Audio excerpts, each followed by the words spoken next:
चला तर मग आज बनवूया टिफिन स्पेशल मसाला भेंडी। इथे मी पाव किलो भेंडी घेतली आहे। भेंडी स्वच्छ धुवून घ्यायची आणि नंतर एका कोरड्या कपड्याने पुसून घ्यायची। जर तुमची भेंडी सुद्धा एवढी मोठी असेल तर त्याला 2 ते 3 भागामध्ये कापून घ्यायचं।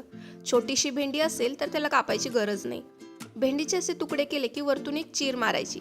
त्यामुळे काय होतं की मसाला आतपर्यंत जातो आणि भेंडीची भाजी एकदम टेस्टी होते। आता अशाच पद्धतीने मी सगळी भेंडी कापून घेतली आहे।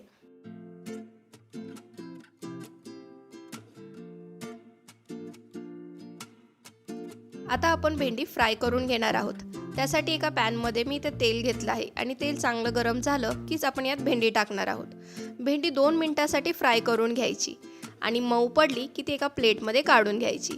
किंचितसा ह्याचा कलर ही बदलतो। हे बघा, अशा पद्धतीने अशी मसाला भेंडी केली की ती सगळ्यांनाच आवडते आणि 2 चपात्या जास्त जातात। त्यामुळे अशा पद्धतीची मसाला भेंडी एकदा तरी नक्की ट्राय करा।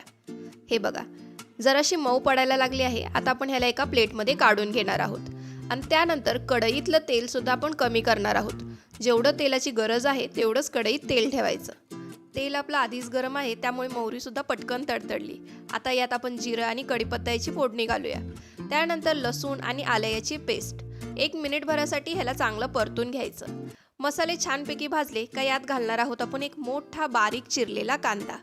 कांदा सुद्धा लालसर होईपर्यंत भाजून घ्यायचा आणि 2 मिनिटांसाठी लो फ्लेमवर याला हलवत राहायचं। थोडासा कांदा लालसर दिसायला लागला का यात घालणार आहोत आपण बाकीचे मसाले। आता यात घातली आहे मी 1 चम्मच चटणी। आता ही चटणी म्हणजे जो घरात तुम्ही लाल तिखट वापरता आहात किंवा घाटी मसाला वापरता आहात तो। त्यानंतर चिमूटभर हळद आणि 1 मोठा चमचा गरम मसाला। जोही गरम मसाला किचन किंग मसाला तुम्ही वापरता तो घालू शकता। 1 बारीक चिरलेला टोमॅटो आणि त्यानंतर आपण फ्राय करून घेतलेली भेंडी।